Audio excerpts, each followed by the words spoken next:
Warriors Home Improvement Show, built by Parr Lumber. When it comes to big or small projects around the home, Tony and Corey have got the know-how and the answers to make your life just a bit easier. Here they are, your Weekend Warriors, Tony and Corey. Hey, welcome to the Weekend Warriors Home Improvement Show, built by Parr Lumber. I'm Corey Valdez. And I'm Tony Cookston. Thanks for tuning in with us. We've got another great show lined up for you today. Tony and I are in the studio. We're recording, and we're happy to be with you today. We're going to be talking about home shows.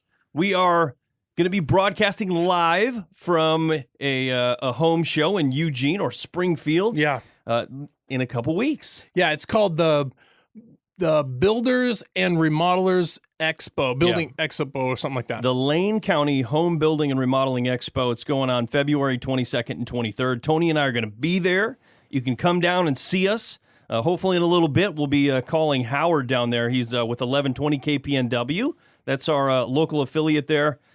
We're really excited to be there. And it kind of spurred what we're going to talk about on the show today, because when you go to a home show, like, what are the reasons you would go to a home show? Yeah, there are a lot of reasons to go to a home show. Obviously, if you have... To buy a ShamWow? That's not the reason I go to a home show. I think a lot of times I go to a home show. You and I do a lot of home shows. We go to a home show, and I want to just walk around and get some inspiration. I want to see all of the amazing new products. Obviously, businesses that sell building material supply type stuff, they bring to the show, to the home show, the very best stuff they have. The greatest looking, the greatest working, the newest, the most cutting edge product that they have to show it off, right? And so you can go from manufacturer to manufacturer to manufacturer and just look at all of the newest, most amazing stuff. And it really can inspire you and motivate you to start that project if you've been sort of riding the fence. Hey, a home show was the first place I saw a freestanding acrylic tub. Oh, really? Yeah. A freestanding acrylic tub, Yeah. like a claw tub or something. Like, yeah, kind of like that, except that it's new and, you know, they have jets in them and it's a jacuzzi essentially, but you don't have to frame all of that, the wall around it with a sheetrock and have this big giant, thing. Now you can put it anywhere in the bathroom, and it's freestanding, sits there by itself. And it's acrylic. And it's acrylic, and it's really sleek and amazing. And it's like having your own personal hot tub. And then you can have this freestanding acrylic tub that can be anywhere in the bathroom. And then you can have a walk-in shower that you use for a different purpose, a soaking tub and a shower. And I feel like up until, they started coming out with these things, then up until that time, you had a shower tub combination or just a shower or just a tub. You know what I'm saying? And so this really allows you to have more than you were able to have before. Amazing. And it's smaller, and it doesn't have to be in this big thing. So, that's one of the inspirations that I got one time when I was at a show. And I feel like there are always those things that you get inspired when they started putting big tiles, like 18 or 24 inch wide tiles in showers. The first time I saw that, I was like, wow, that looks so amazing. I want that in my next walk-in shower. Really? Yeah, that's you definitely can get inspiration. Yeah. That is a good reason to go visit a home show. I know we're going to be broadcasting another show from the Portland Home and Garden Show. I believe that is the same weekend. It's going to be like the 21st or 20th through the 23rd at the Portland Expo Center. We'll be there. Tons. There's so many exhibitors there. It's a little bit different than the one in Lane County. You will be able to buy a ShamWow.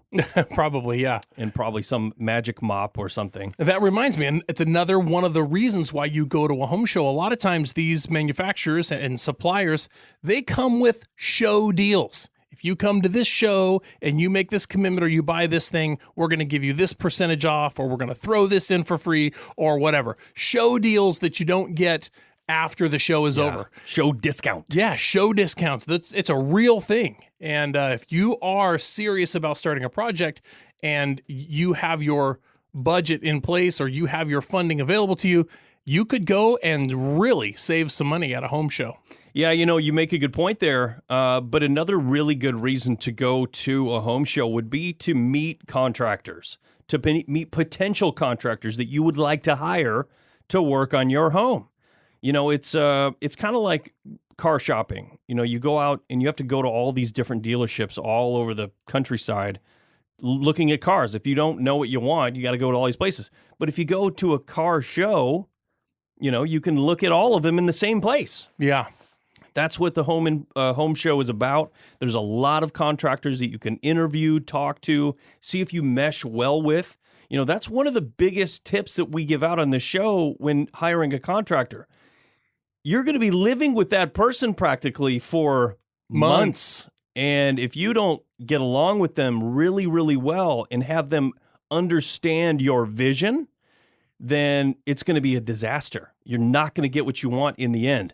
So being able to talk with every contractor on the floor and really get to know them, get the feel for them. It's one-stop shopping. Yeah. They are there for you, and they are there to focus on you, and they're available to you. And it's really a great opportunity. If you're not doing that, if you're not going to a home show to meet contractors, then hopefully what you're doing is you're meeting with contractors that you heard about through someone who has used them in the past and had good luck. So referrals. If you're not going to a home show, then hopefully you're finding out about contractors through referrals. Just jumping on Google and searching for available contractors in the area is not a responsible way to find the contractor for your project. While I suppose 1 in 100 maybe could turn out to be good, or maybe 1 in 50, you don't want to take that chance for sure. You can't afford to lose that time or that money, and you don't have that emotional capability. Just make sure you get the right guy from the start, and of course, or gal, and you do that, of course, by interviewing them. Another thing you can find at the home show, actually, Corey, for the portions of the project that you want to do yourself, if you're a true weekend warrior and you want to do some of that work on your own, they offer a lot of times breakout sessions or classes that you can sign up for and go and sit through and learn how to do some of the things that would be involved in a remodel or a new construction project. Yeah, lots of classes. Or if you are a contractor, we have a lot of contractors listen to our show. A lot of these home shows have CCB classes that you can get for credits. You're required to do continuing education. And a lot of times you can go in there and do classes on certain things and earn those CCB credits. And not always just elective credits, but core credits as well. Yep. This is a great place to get core credits and not have to pay for it. That's a really good tip. And you know what? Something else we should do actually in this show is we should talk about how to choose a contractor, or maybe some of the questions or information that you could garner from a potential contractor before you make a decision. Yeah, we actually compiled a pretty good list of questions or things that you should look for when trying to hire a contractor.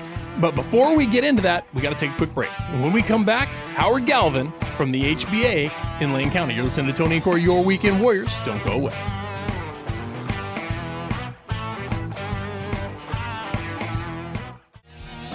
Hey, welcome back to the Weekend Warriors Home Improvement Show. Thanks for sticking around.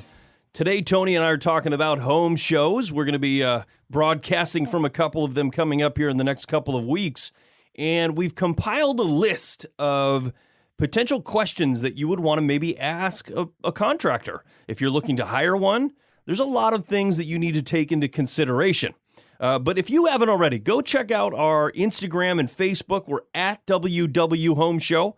You can go check us out on YouTube. We're recording this right now for our video podcasts on YouTube. Make sure you go like those and subscribe to our YouTube channel.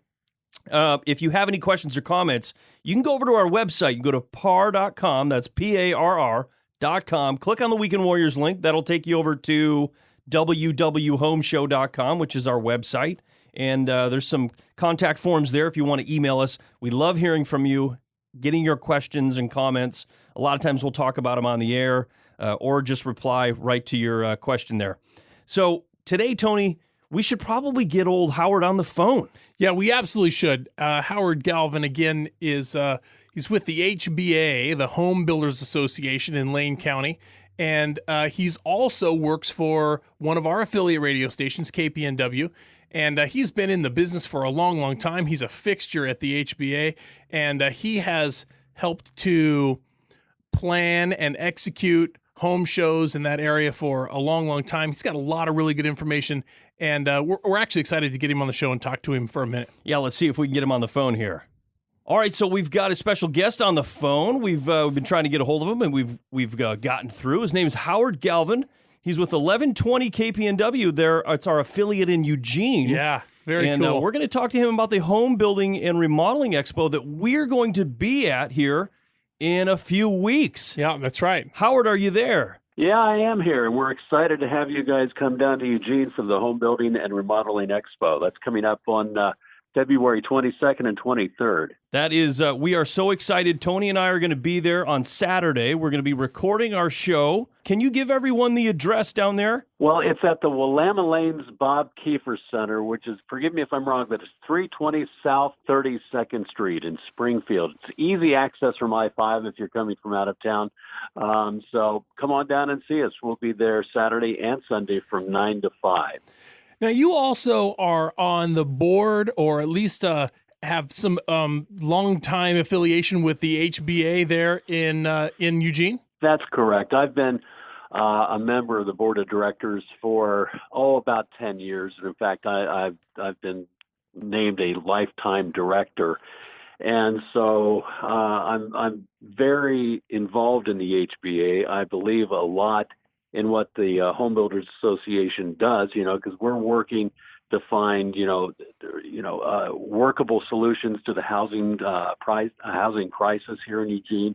Also working to try and keep housing affordable, which is which can be problematic at best sometimes in these days. I would agree with that. So, what would somebody expect to see if they're going to the Home Building and Remodeling Expo this year? It's February 22nd, 23rd.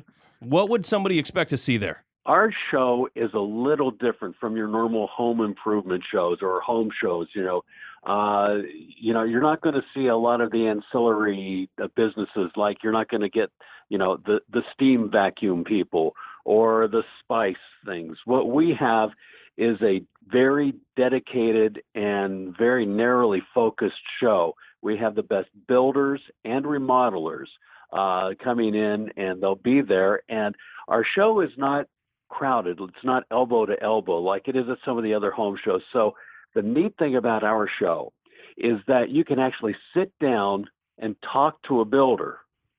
Bring your notes, bring your ideas, bring your sketches or whatever, and you'll be able to have a really meaningful conversation with some of the best builders and remodelers in Lane County. And I think that's the real difference, is we are laser focused on just building and remodeling, none of the other stuff.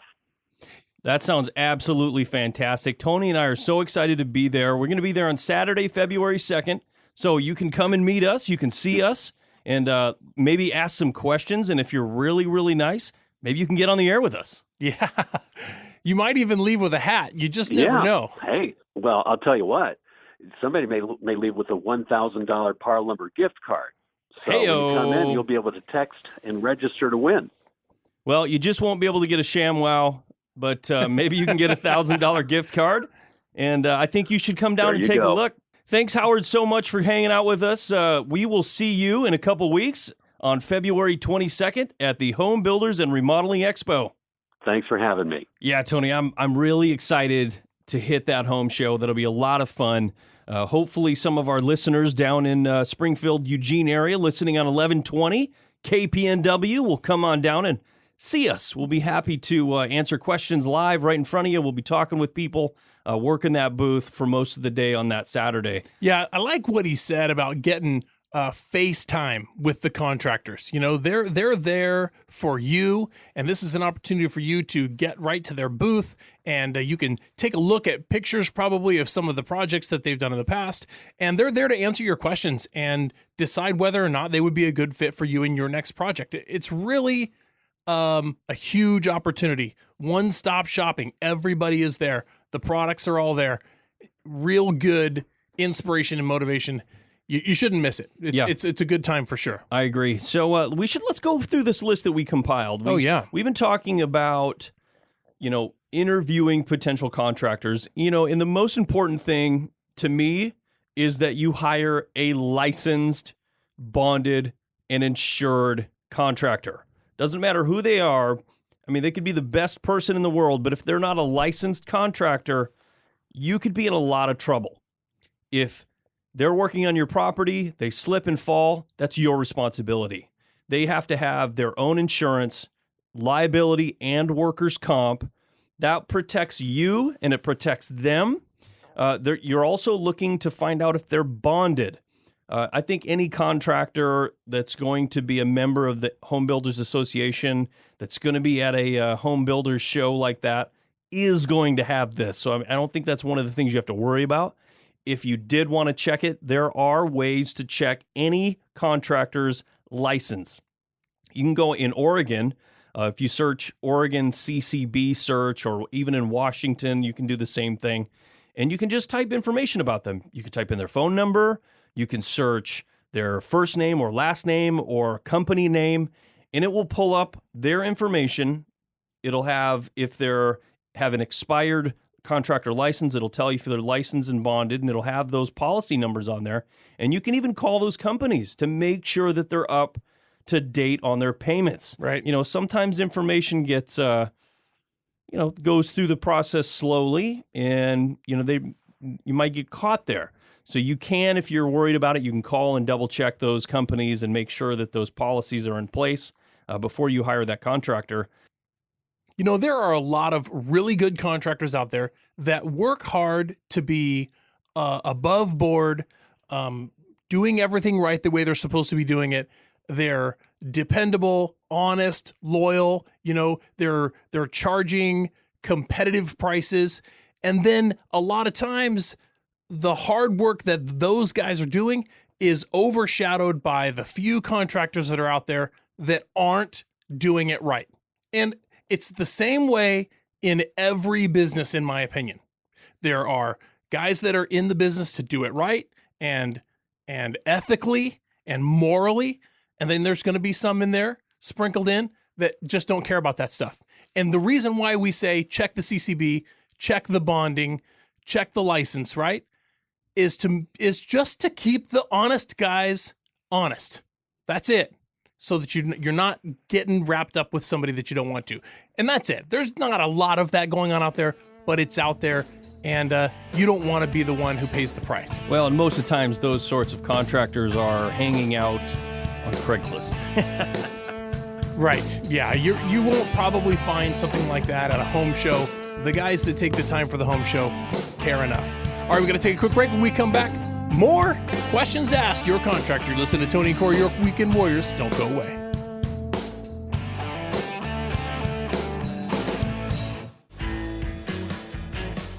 Hey, welcome back to the Weekend Warriors Home Improvement Show, built by Parr Lumber. Thanks for staying with us. Today in the show, we're talking about home improvement shows.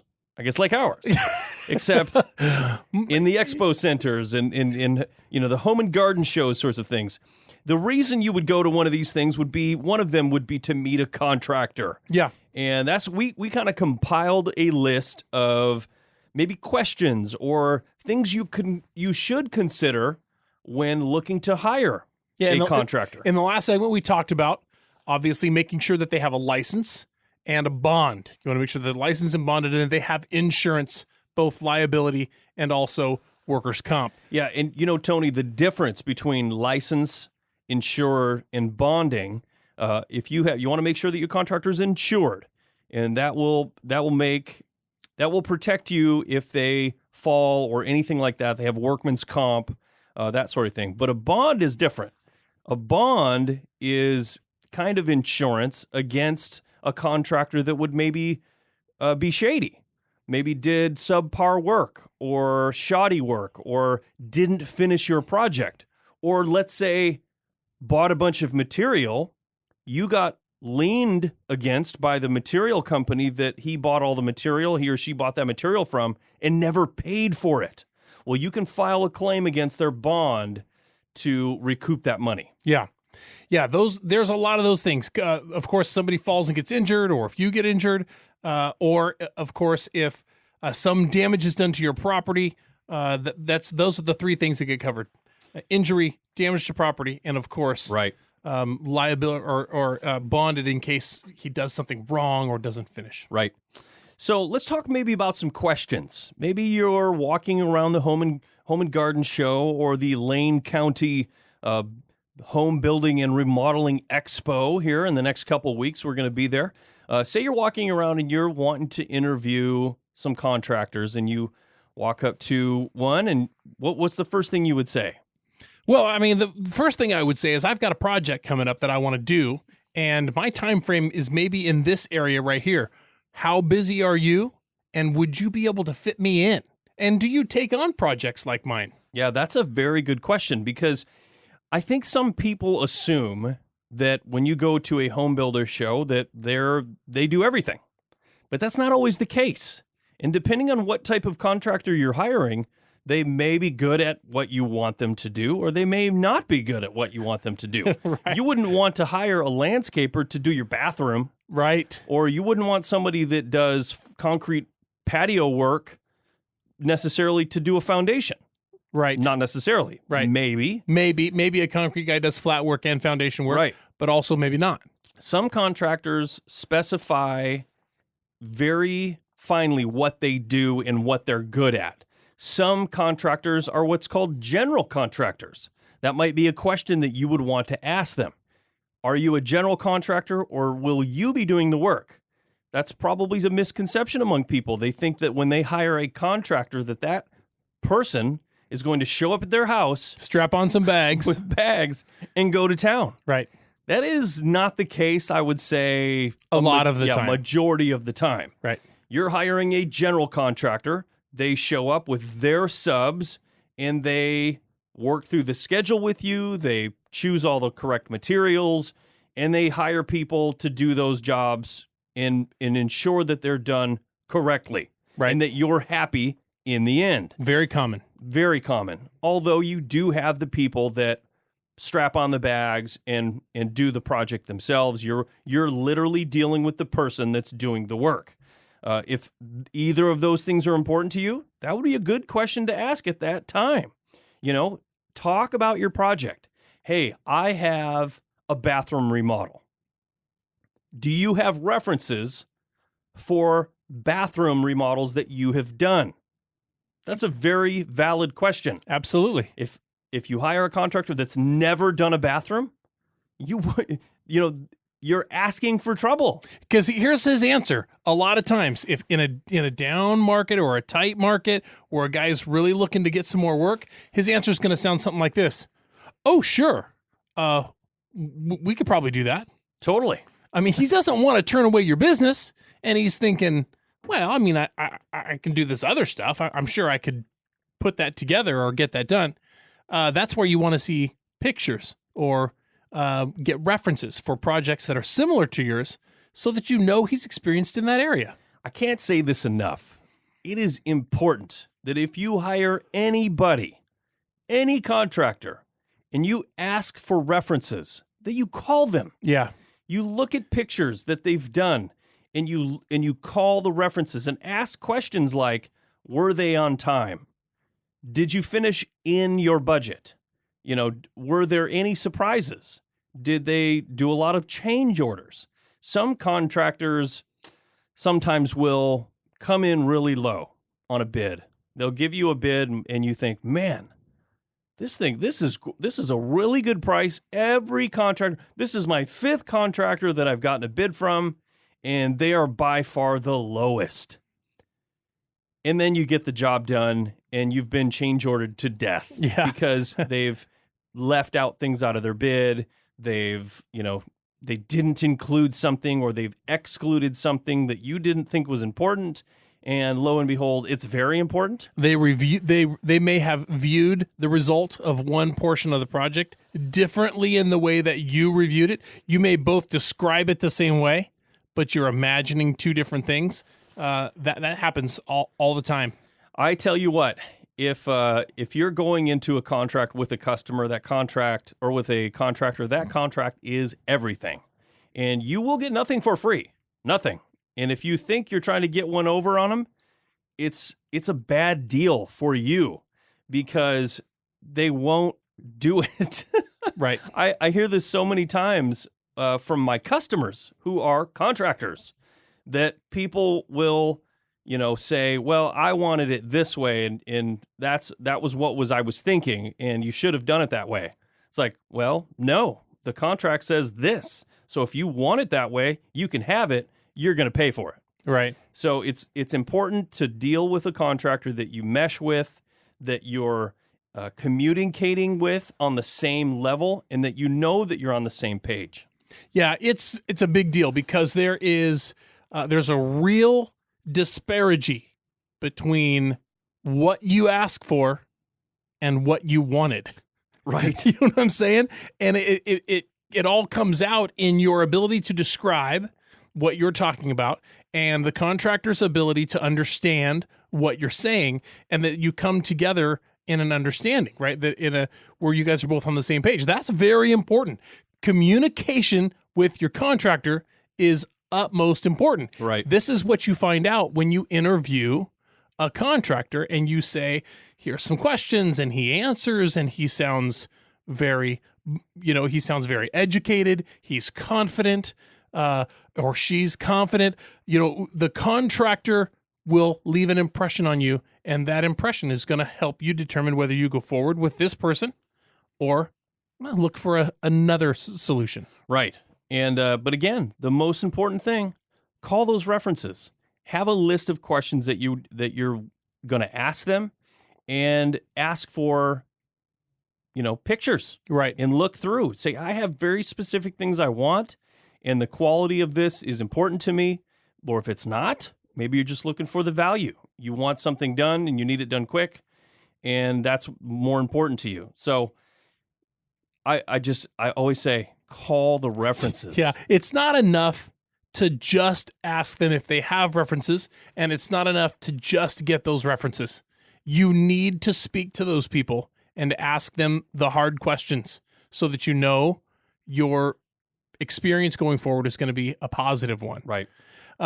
Like you said, months you're going to be together working on this project, and months seem like years if it's not going well, if you're not communicating well. And starting a project with one contractor and having to switch to another one, honestly, is not an option, folks. Right. You definitely don't want to do that. We got to take another quick break. When we come back, more Your Weekend Warriors. Don't go away.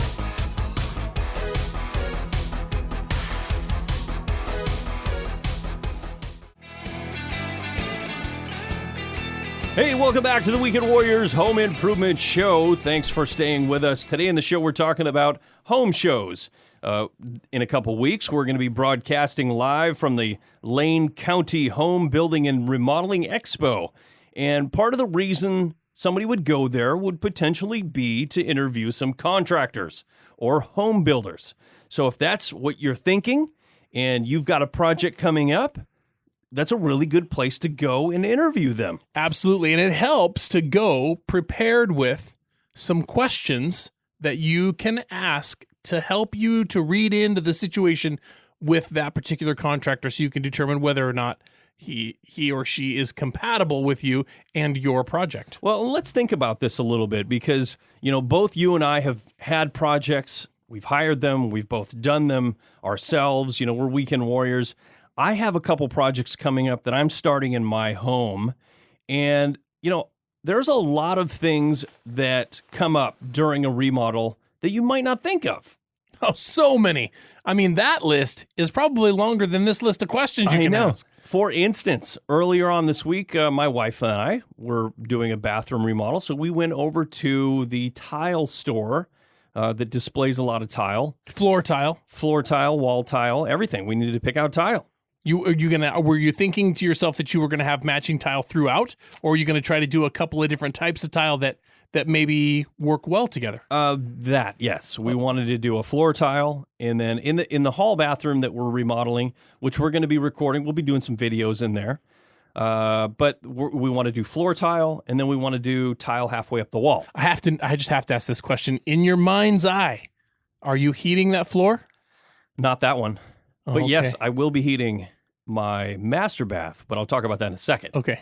But we needed to pick out floor tile. We're getting a new cabinet, a new toilet, and new countertop, and that's really about it. We're just kind of giving that bathroom a facelift. The bathtub and shower is totally fine. Plus, you're adding a little bit of storage. Also we're gonna put some cubby storage behind the door where there's a dead space between the wall and the shower, the plumbing wall there. There's plenty of room. So I'm going to take out some sheetrock. I'm going to build in a cabinet in there that's, open face with maybe some really cool hardwood shelving. It'll look really neat. We'll do a video on that too. Yeah. But we went over to the store today, or earlier this week actually, and we looked at all this tile, and we spent a long time, over an hour, looking at all this tile, putting all these things together. And there are literally 50,000 different boards of tile that you can choose from. And it's really overwhelming. So we get one of the salespeople there, this gal, she says, "You guys need any help?" We kind of looked like we needed help. And we're like, we're trying to pick out some tiles for the floor and some for the wall. I mean, for one of the bathrooms, and we're just trying to pick it out. But I'll tell you what, when you're there are tiles that look identical. Like you can look at this tile and look at this tile, and this one might be $50 a square foot. And this one that looks identical might only be $5 a square foot. So it's important to understand what you're picking out. And if you have someone, and you have to talk to someone that's knowledgeable, that can guide you through that process. So if you have a contractor and they say, "Yeah, tiles included," well, that might be the cheapest tile known to man. Yeah. At the home center. That's a relative statement there. It is. And it might not be anything that you want. Right. So you really got to watch out on some of these allowances. That is a very common thing in a contract with a contractor. They're going to say, "Okay, you get an allowance of whatever it is, 50 cents a square foot for tile." Well, in reality, you might want something that is much nicer, 5 or 10 or 15 or $20 per square foot. And then if you go beyond that, you'll be paying change order fees and those sorts of things. So those are the sorts of questions you want to ask. Maybe come prepared with some pictures. You're on Pinterest or you're on Houzz and you've pulled some pictures and you have some idea of what you want. I think that's important to show maybe at the home center or at the home and garden show. Absolutely. So let's just, since we're talking about this exact thing and you're a person in a situation where you're going to have some tile laid, are you intending to put the tile floor in yourself? In this application, I probably will not install it myself because we're trying to get it done quickly. So I'm probably going to hire a tile contractor to come in and lay that for me. And would you say that you already have some leads on somebody that you might use, or have you talked to somebody about a tile guy that does a good job? Yeah, I do. I have 2 or 3 people that I have talked to, and we're going to get some bids. When we get to that point, we're going to do a situation where we're going to supply the materials. Aha, this is what I was getting to. I feel like you're reading my mind already right here. So there is always an opportunity. I shouldn't say always. There should always be an opportunity where you can separate the material from the labor, right? If you don't want to know anything about your project, you want to be hands-off and you want to trust the contractor, aka artist, to do the work and be done and just hope everything works out fine, well, then I guess you can do that. But you have the opportunity to take on some responsibility, find the product that you want to use, get quoted from the supplier, and give that quote to the contractor and say, "This is the product we want to use," right?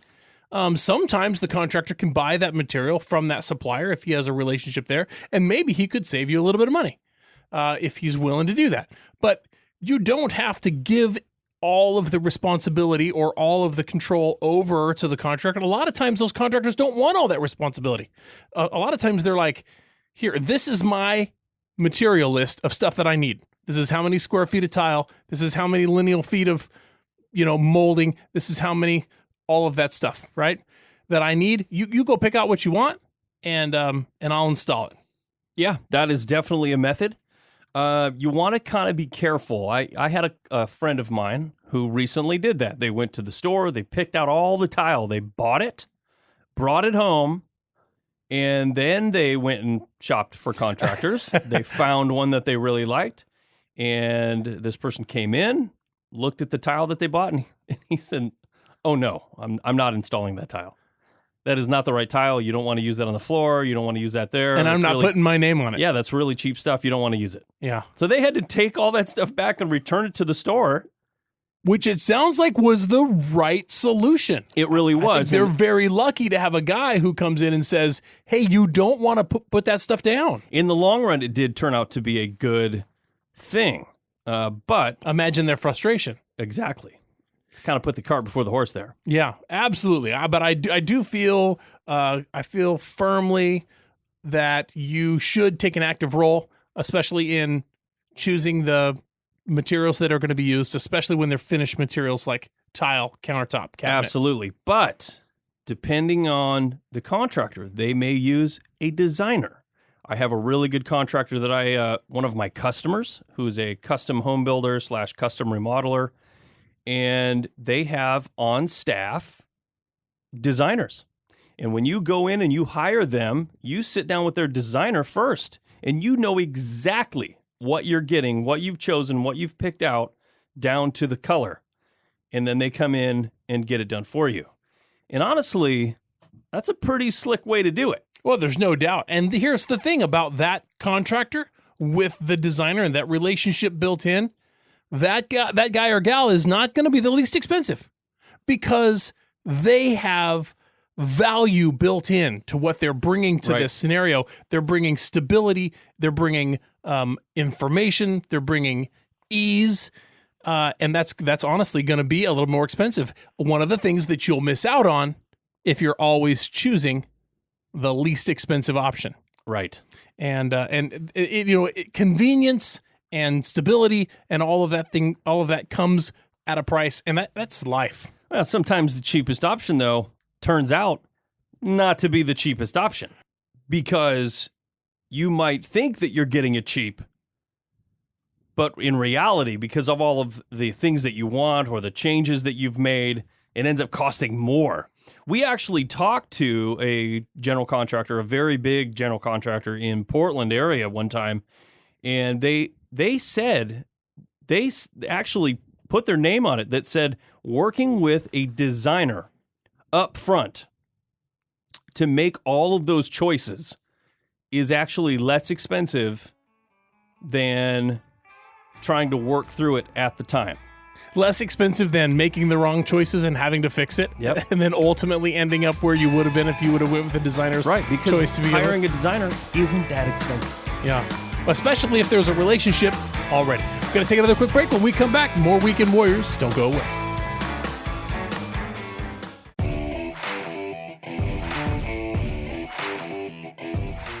You're listening to the Weekend Warriors Home Improvement Show, built by Parr Lumber. When it comes to big or small projects around the home, Tony and Corey have got the know-how and the answers to make your life just a bit easier. Now, here's Tony and Corey.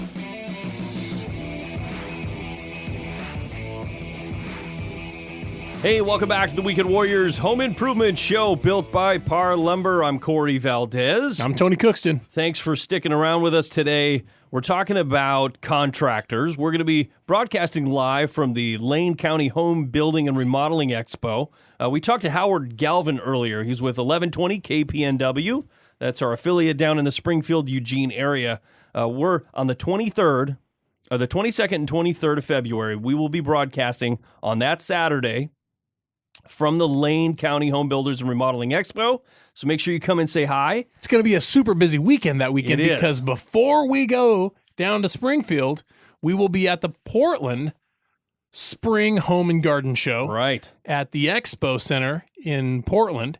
And we're going to be there on Friday, I think, the February 21st. the 21st. And so we're going to go to that show, and then we're going to pack up our stuff and head down to Springfield and do that show, which is always great. It's always great, and I'm excited about it. It's going to be a busy weekend for us, but I'm looking forward to it. Yeah, and so one of the reasons we were talking about this is because one of the reasons you would go to the show, Howard actually said, is to talk to contractors and talk to the home builders themselves, and you can actually walk around and interview them. So we kind of came up with a list of things that you should potentially ask your contractor. Contractors especially tend to be really good at certain types of projects. You have deck builders that are really good at building decks, but not so good at bathrooms. We talked about that. Guys that are roofers or siders that maybe not really good at framing. Obviously, finish carpenters are finish guys, but they don't necessarily do tile. So there's a lot of those things. And then, of course, you have contractors that do a lot of things well and find themselves going from project to project. And we talked about checking their pictures that they might have of previous projects, so you can determine if that's the quality of work that you're looking to have done, right? There's obviously different levels of quality depending on the contractor that you choose and their experience and how much they've done, all of those things. So specifically, know the project you want to get done, the specific project you want to get done, and ask that contractor, do you have a lot of experience in this type of work? I'm looking to have a bathroom remodel. How many bathrooms have you remodeled? Do you have pictures of bathrooms that you've remodeled? And are the subs that you use the subs that you will use to do my bathroom remodel? Because, a lot of times these contractors have long-time relationships with the subs that they use for the type of work that they do most of the time. But if they have to do a new type of work that they don't do very often, they're going to have to use new subs. And maybe they're outside of their comfort zone using subs that they don't have a lot of experience with. And that can spell trouble. Yeah, that's a really good point. Again, we talked about that, or with most contractors, they are general contractors. So they hire in somebody to come in and do the demo. They hire somebody to come in to do the framing, the finish work, the sheetrock, the tile, and all the way through that project. And you have very specific trades. Like Tony said, you don't have typically one subcontractor that does everything. There's everybody's very good at one thing typically, not always, but that can be the case. So another thing to talk about would be, along with that experience, is how long do you think it's going to take? This isn't HGTV. Right. We watch TV and you see a project where they walk in and they say, oh, this is going to be $1,100. And boom, the next 5 minutes they show them getting it done and it's done. Yeah. It's not like that in real life. Obviously. It's projects can take, like Tony said, weeks or months. And they might not be able to come over to your house right away either. So you can say, hey, come over and give me a bid. And they say, okay, well, I'll see you. Fit you in March. Yeah, I'll see you in 2 months. Yeah. And they come over and give you a bid. That takes a month, But the other things you might want to talk to them about is permits. Do I need an architect? Do I need a designer? Do I need an engineer? Maybe a little bit about budget. I think, again, with the TV type remodeling shows, people have an idea what they think things cost. And a lot of times they're way off. We do this cost versus value report on the show. We try to do that once a year. And it's surprising, even to me now, when we read through that report, the average bathroom remodel is like $60,000. Oh, yeah, it's crazy. A kitchen remodel is $150,000. And, if you go in and start going down this path of getting all of these bids and you haven't talked to a designer, you haven't talked to an architect or an engineer, it may not even be possible. Talking about the project and just getting rough ideas to make sure that it even fits in your budget. Qualify that project, I think, before you waste a bunch of people's time. Yeah, here's another thing. When you're choosing your contractor, you're not necessarily going to be standing in front of a contractor that's in your area. And I say that like this. Corey is familiar with Multnomah County and Washington County. And I'm more familiar with Washington County and Yamhill County. Well, here's the thing. These counties, these different municipalities have different rules. It's sometimes easier or harder to get a permit. Sometimes permit costs are more or less depending on the area that you're in. So you would want to have a conversation with the contractor about the area that you're in and find out how much business he's been doing in that area. His familiarity with the municipalities in your county will make things harder or easier for him or her when they get to going on your project. So it's a good idea to ask them what area that they're used to working in and how effective that they feel like they will be there. Right. Yeah, I get a lot of people coming in the door talking to me about their project. You know, I get homeowners or just people interested in getting a project done. And a lot of times we like to qualify them. You know, they come in with these grand ideas. Oh, I want this 3-tiered deck with that, you know, hard Ipe hardwood, and I want cable railing, and you know, what do you think that's going to cost me? $5-6 grand, you know? Right. And it's like you go through that process and you kind of talk about square foot pricing and what things cost, and next thing you know, you're up to $40,000 in materials alone, Right.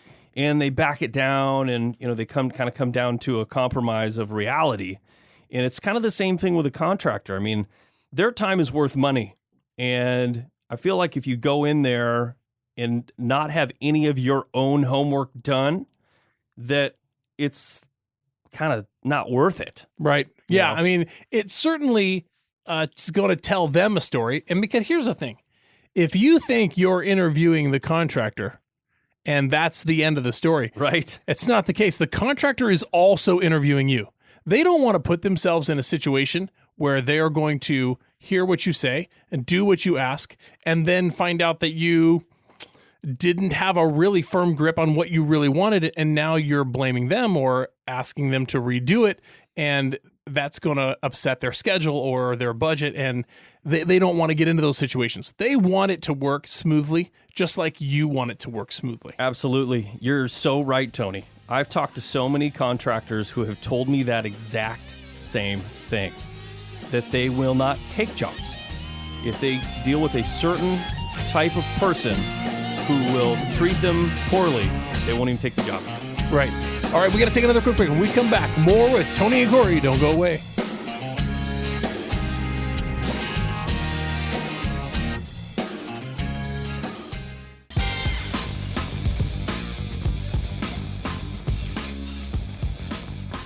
Hey, welcome back to the Weekend Warriors Home Improvement Show. Thanks for sticking around. Today, Tony and I are talking about contractors.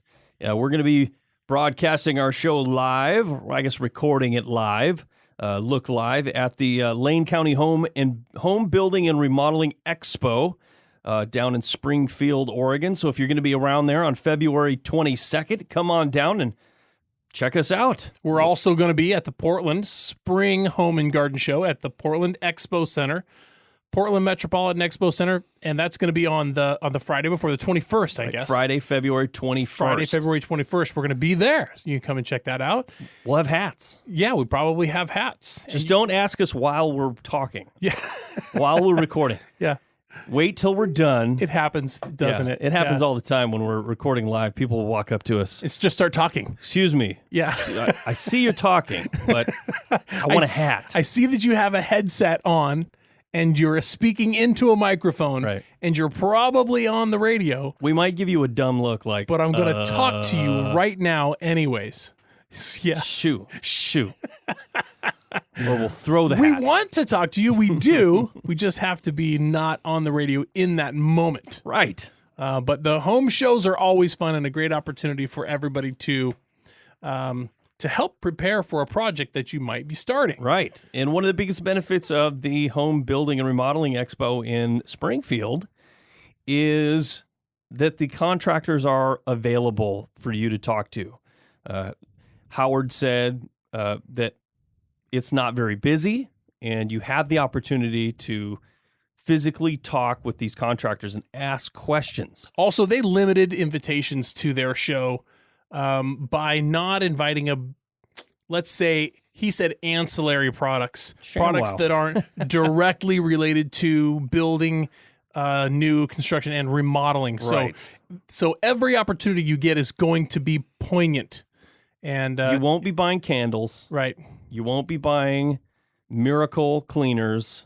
This is a builder show. Right. The Portland Spring Home and Garden Show will be much larger, more people, so many more products. You could, at the Portland Home and Garden Show, you could buy a mop, candles, a hot tub, and hire a contractor. And a bed.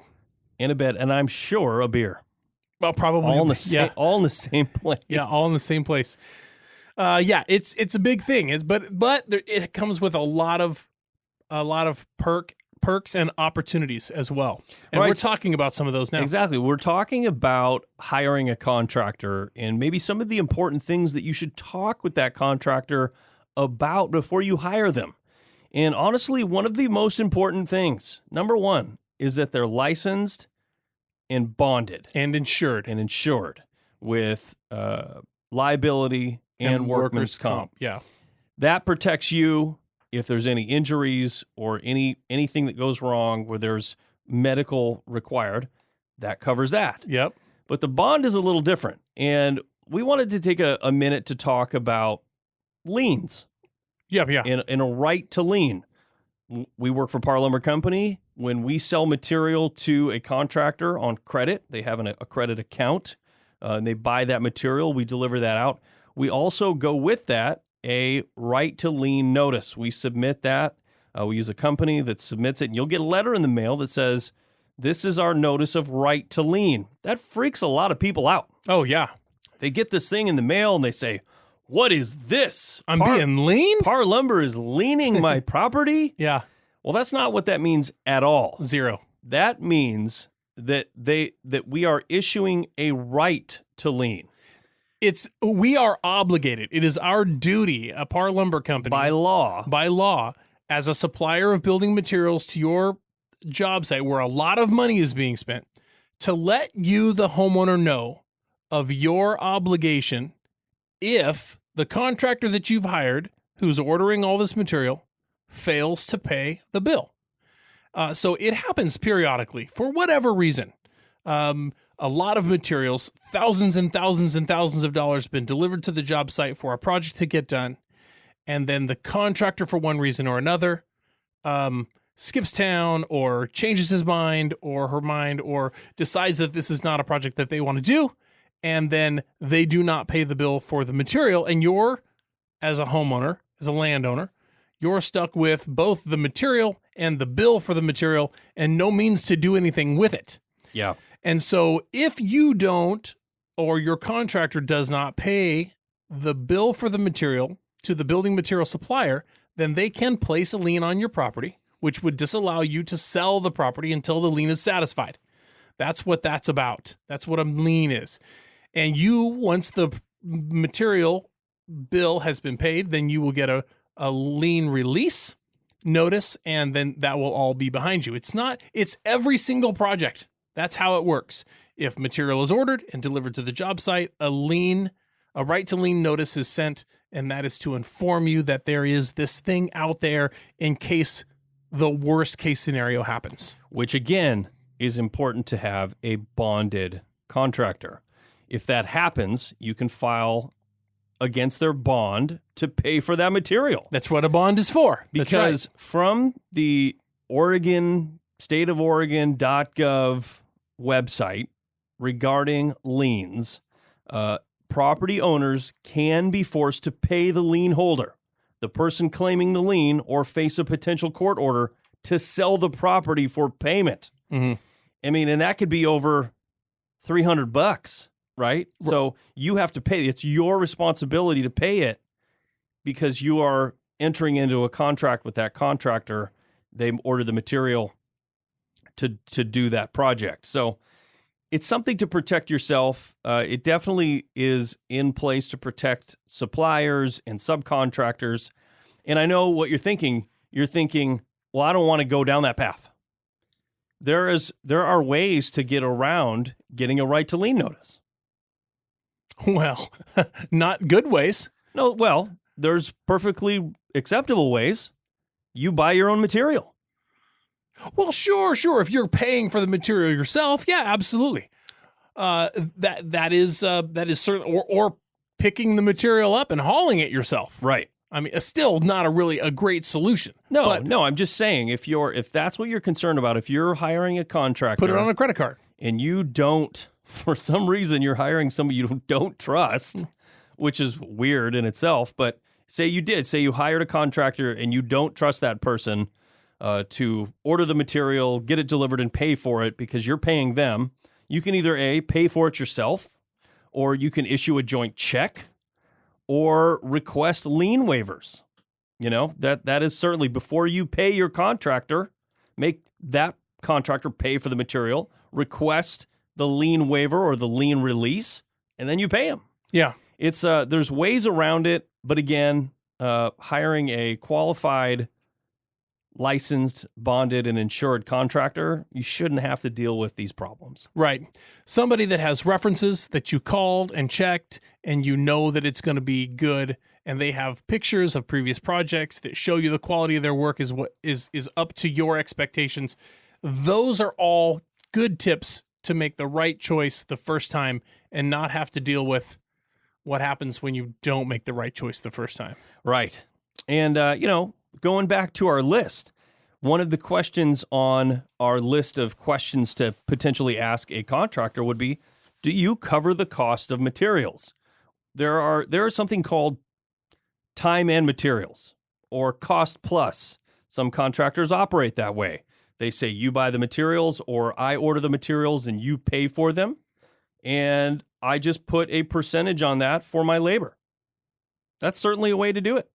Yeah, but when you're talking about a project that's potentially a couple of $100,000, then that's maybe a little blurry. Sure. And so you don't want it to be blurry. You want it to be clear and concise. And so, I mean, that's one of the things you need to think about. We're not telling you how to do it. We're telling you these are things you need to consider. Correct. We got to take one more quick break. We'll be right back. You're listening to Tony Corey, your Weekend Warriors. Don't go away.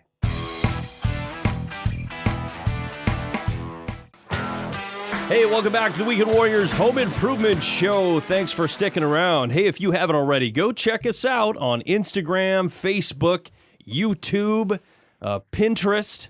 We're also all over Spotify, iHeartRadio, iTunes, or Apple Podcasts. Podcasts. If you want to catch any of our shows, we've got all of them up there. Google Play. Yeah, Google Play. The podcasts are very popular. Yeah. We've gotten thousands and thousands of people that have downloaded our podcast. Yeah. And we would love it if you subscribed and listened to those. Yeah, we got an email the other day. Hey, man, I'm having a hard time finding that show on how to set up a wood shop. Not a wood shop, how to set up a workshop. That's right. And so we were able to share that information so that that listener could find that. And we hope he loved it. Yeah, and if you want to watch our video podcast, which we're recording right now, that's you can go find those on YouTube, and along with all of our other videos that are really, really good. Yeah, so absolutely. Go check those out, like them, subscribe. We really enjoy having you part of our little group. Yeah, here's a thing, Corey. This is just a little thing, but it goes kind of along with permits and those types of things. When you're talking to the contractor about things that he has experience in and that he's familiar with. Or she, yep. CC&Rs. CC&Rs are regulations that are put in place generally for a specific subdivision or a neighborhood. They have these rules that you have to follow, like your fence can't be taller than 5 foot, or your grass can't be longer than 3 inches, or I don't know. You can't keep your garbage cans on keep your garbage front cans of the house. Yeah, at the street level. Yeah, lots of rules, and then having a contractor that is familiar with dealing with that sort of those sort of regulations can also help you out a lot. CC&Rs stands for covenants, conditions, and restrictions. And I tell you what, I deal with contractors every day, all day. That's my job. And there is nothing more frustrating than dealing with HOAs, CC&Rs, and the local government. And it's right up there. So I had a contractor come in just the other day who shown me a project, and he was trying to put in a pergola. And the CC&Rs said no.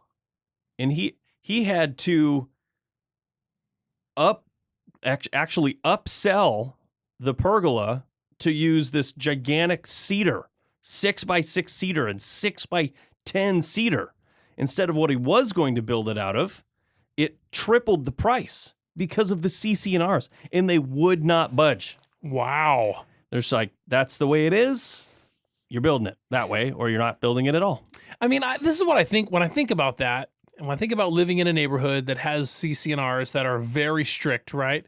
I think that the positive side of that is that they do what they do in order to maintain property value in that area, right? If you don't have people throwing up tin sheds, that they don't clean or that they paint hot pink or, whatever. Storing a boat. And you're not driving by Front your yard. neighbor's house saying, ugh, this guy or this gal or whatever just doing this thing.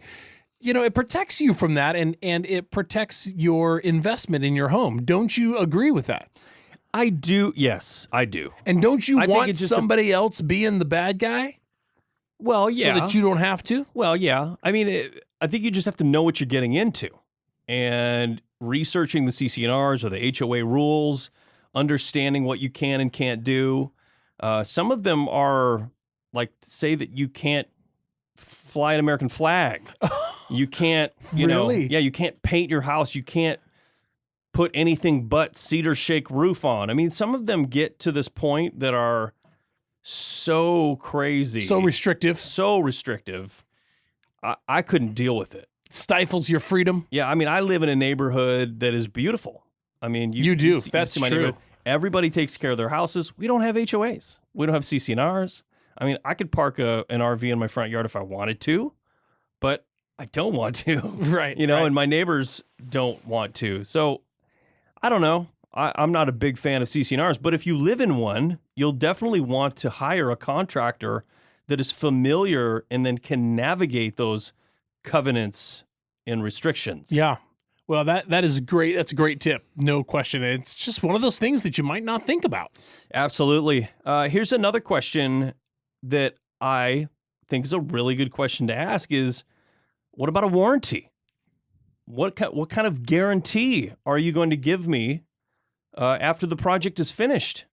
What kind of do you come back and fix cracks, chips, breaks, or if something leaks, is that covered as a warranty? I mean, that's a good question to ask somebody. Yeah, you definitely don't want to find out that it's 36 hours or 36 miles right away from the job site. It's a pretty standard. As soon as the check clears. It's a pretty standard expectation, I feel like. This is my opinion. You can correct me if I'm wrong. But it's a pretty standard expectation that a builder would return to a job site up to one entire year.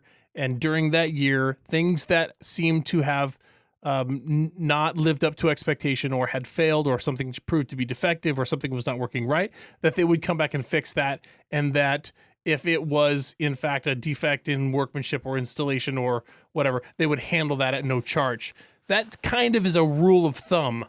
But you definitely would want to have the contractor tell you, yes, I'm going to be obligated to make sure that everything is working as it was intended for up to 12 months after. And then at some point, you become a homeowner who is responsible for their own maintenance. Yeah, that does happen. I feel like I used to sell windows for a long time, and windows come with a warranty against defects in manufacturing.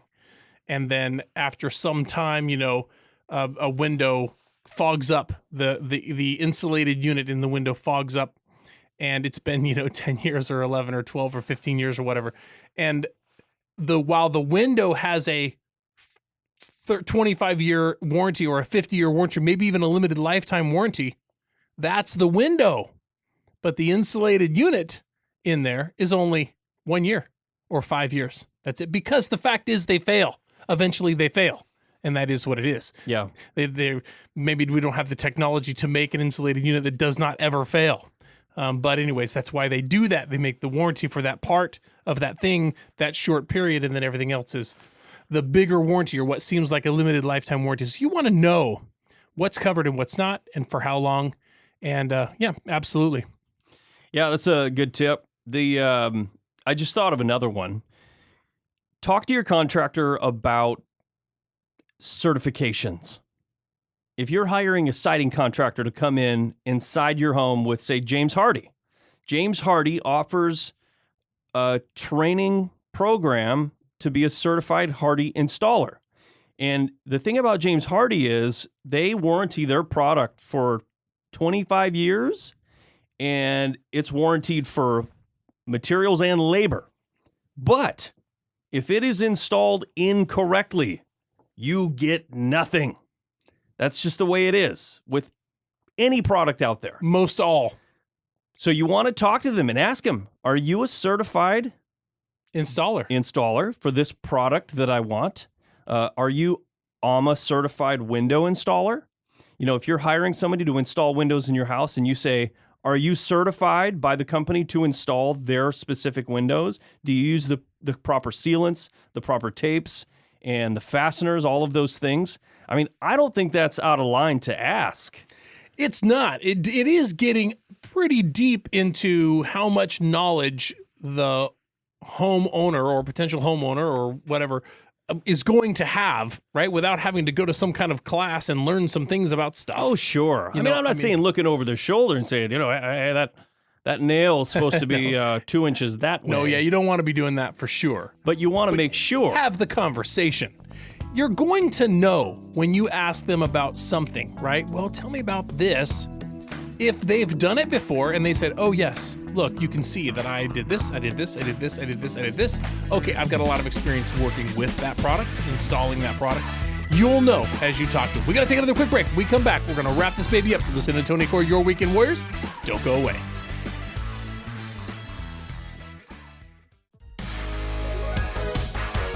Hey, welcome back to the Weekend Warriors Home Improvement Show, built by Parr Lumber. Thanks for staying with us. Today on the show, we're talking about contractors.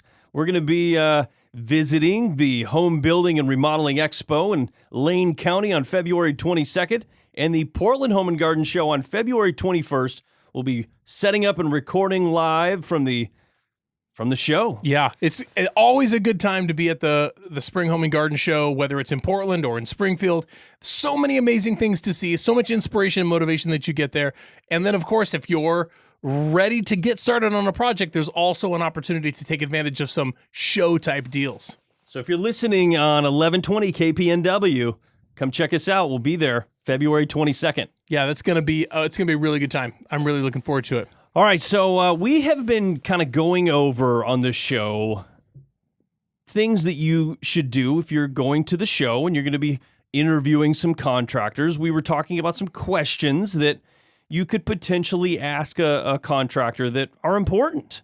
You know, having a license, having a bond and insurance, asking for references, actually calling those references, looking at pictures of past work. One of the good questions is, how long do you think this project should take? How much do you think is going to cost? Getting up front, being prepared, and not having any surprises. That was actually one of my last questions on the list that I created was, what do we do if there are surprises? Yeah, that actually... every contractor kind of tackles that differently. That actually coincides with another perfect question, and these two could come together, and that is, how do we communicate once the project starts, right? So the contractor is going to be coming and going on his schedule, not on yours. And so you're going to see a project start, you're going to see work get done, and then it's going to sit for some time, and then some more is going to get done, and then it's going to sit for some time, and you're thinking to yourself, when's this guy coming back? And you don't want to bug him, right? Because that's going to seem like you're all up in his business or her business, right? So instead, you want to make a schedule ahead of time. Let's meet once a week and talk about what's going to be happening over the course of the next week. Schedule an opportunity to communicate. This is how you're going to talk and how you're going to share information between you and the contractor once the project gets started. If you have that agreement up front, then you always know how long you have to wait to get some more information about what's happening. Yeah, that is very important, how you communicate, because I'll tell you one thing contractors hate is when you just show up on a job when the contractor's not there and the subcontractor is there that the general contractor hired. So that subcontractor doesn't necessarily work for you. They work for the general contractor. Right. And then you're showing up trying to make changes or Ask questions. asking questions or taking up their time. They absolutely hate that. Yeah. So it's always a good idea to talk to if you have a problem or you see something, call your general contractor, but determine how you contact them. Because I tell you what, that I've learned over the years, people communicate differently. Some people really love emailing. They love emailing. Some people love to just pick up the phone. Make a phone call. Doesn't matter. And then some people really love to text. Yeah. You may send them a text and they'll call you. Or you may call them and then they'll text you. Or you send them an email and they call you. So it's like, it just depends. So you really have to work that out. And if you're not a texter and that contractor's a texter, might not work out for you. Yeah, or you're going to need to make some changes or come to some sort of an agreement. Right. But knowing it ahead of time is half the battle. Yeah, that's a very good tip. Yeah, so the more you communicate, the more you're going to know how you're dealing with those surprises that come up, and they won't be surprises that hurt bad as long as you're communicating regularly and you know what's going on when it's going on. Right. So you've got this project coming up. We talked a little bit about your hall bathroom or your guest bathroom, right? You're going to do some pretty simple things in there, add a little bit of storage, of course, just replace the toilet and add a cabinet, the new countertop, and then some tiles on the floor and on the wall. So it's pretty much going to stay basically the same, just going to get a little facelift. But you've got some more plans for your master bathroom. Let's talk about that room. Yeah, we're the master bathroom is literally falling apart. We have a old fiberglass shower in there that the floor is cracking. Like you're afraid you're going to lose a toe in there? Well, it literally cracked. So I got some epoxy and I kind of patched it temporarily because we knew we were going to be doing this project here very soon. We're going to probably in the next few months. We're going to try and start it and finish it. But that's happening. The toilet's breaking. Like everything is falling apart of this. We're just trying to limp it along. It's lived its entire life, is what you're saying. Yes, and it's definitely due. It's toast. So we're gonna gut that thing. I'm gutting it down to the bare bones.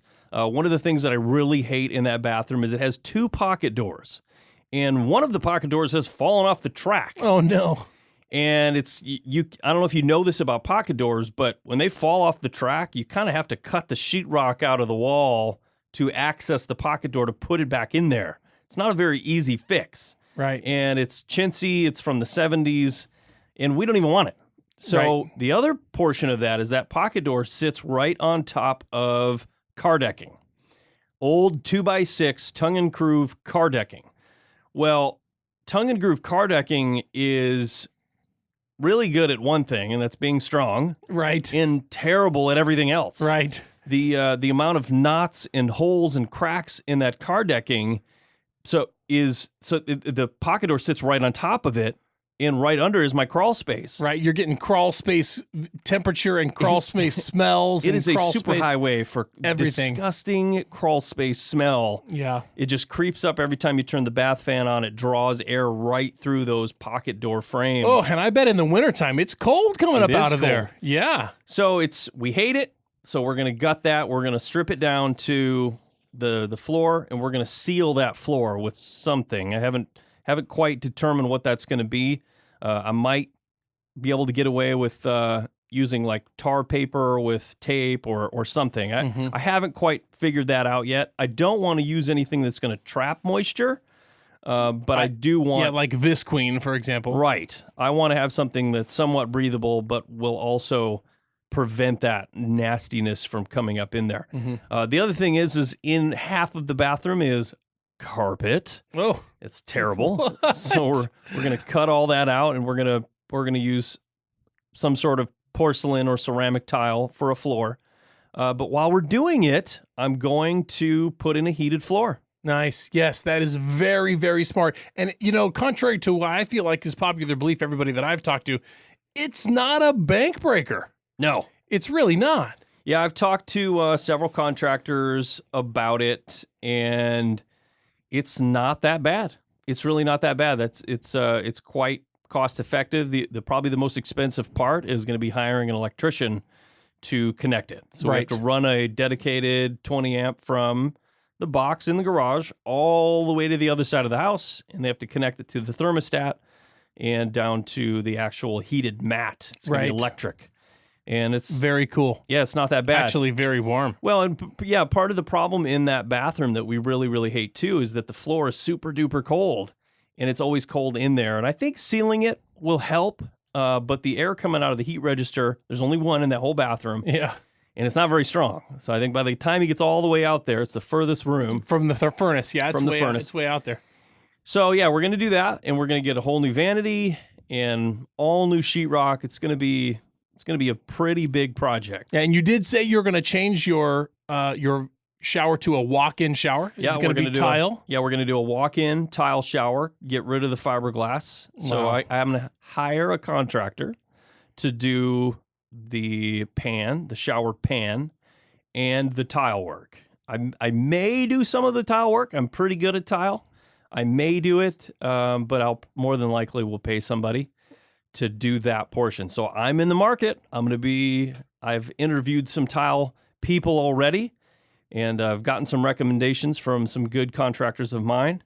And it's really going to come down to availability and price, my budget, and a lot of things, right? Those are the things that I'm concerned about. This is what I want to know. Did you interview a contractor at this point for this project, for any portion of it, that you immediately said to yourself, that is not the guy I'll be using? Absolutely. Yeah. See, Absolutely. So this is what I'm saying. That conversation is so important. It's so important that you literally, with one conversation, were able to say, this is not the guy for me. Here's one thing that I did. I talked to somebody. I really liked him. And it fell apart because his communication skills were terrible. Oh, yeah. You got to be able to talk to him. Well, that's all the time we've got, folks. We really appreciate you listening, and we hope you got something amazing out of this show. This has been another episode of Your Weekend Warriors right here on the Weekend Warriors Radio Network. Have a great week.